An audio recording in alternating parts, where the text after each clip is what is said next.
ఒక చిన్న రోడ్డుతోటి ఆ ప్రాంతం డెవలప్ అవ్వాలన్నా మరి మా కృష్ణానది పైన మాదిపాడు దగ్గర 2 రాష్ట్రాలను కలిపే మరి హై లెవెల్ బ్రిడ్జి 60 కోట్ల రూపాయలతో శాంక్షన్ చేసి మా ప్రాంతం డెవలప్ అవ్వడానికి మరి ముఖ్య కారకులైన వైఎస్ జగన్మోహన్ రెడ్డి గారికి ధన్యవాదాలు. మా పెద్దకూరపాడు నియోజకవర్గ ప్రజలందరి తరపు నుంచి కూడా ధన్యవాదాలు తెలియజేస్తున్నాను సార్. మరి దీనివల్ల 80 కిలోమీటర్లు డిస్టెన్స్ తగ్గిపోతుంది.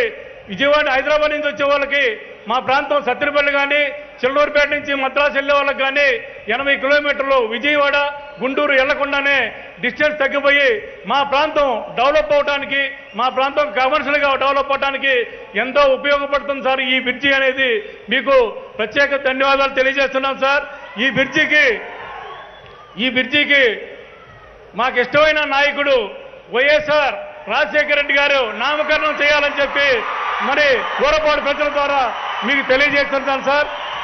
గతంలో పులిచింతల డ్యాము వైఎస్ రాజశేఖర రెడ్డి గారు కడితే ఇప్పుడు రహదారి వైఎస్ జగన్మోహన్ రెడ్డి గారు దీన్ని కడుతున్నారు. మరి అభివృద్ధి అంటే ఇది అని చెప్పి మరొకసారి మీకు తెలియజేస్తున్నాను సార్. గత పాలకులు ఈ నియోజకవర్గాన్ని ఎవరు కూడా పట్టించుకోలేదు. మరి ఇప్పుడు మన ప్రభుత్వంలో ఇంత డెవలప్మెంట్ జరుగుతుంది సార్. మరి మా ఏరియాలో గవర్నమెంట్ పాలిటెక్నిక్ కాలేజీ కూడా ఈరోజు ప్రారంభించుకున్నాం సార్. మరి గతంలో 2009లో వైఎస్ రాజశేఖర రెడ్డి గారు గవర్నమెంట్లో పర్మిషన్ వచ్చింది సార్.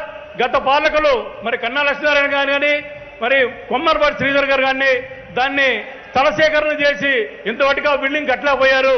మరి మన గవర్నమెంట్ వచ్చిన తర్వాత స్థల సేకరణ చేసి మరి దీన్ని నిర్మించడం కూడా జరిగింది, ప్రారంభించడం కూడా జరిగింది సార్.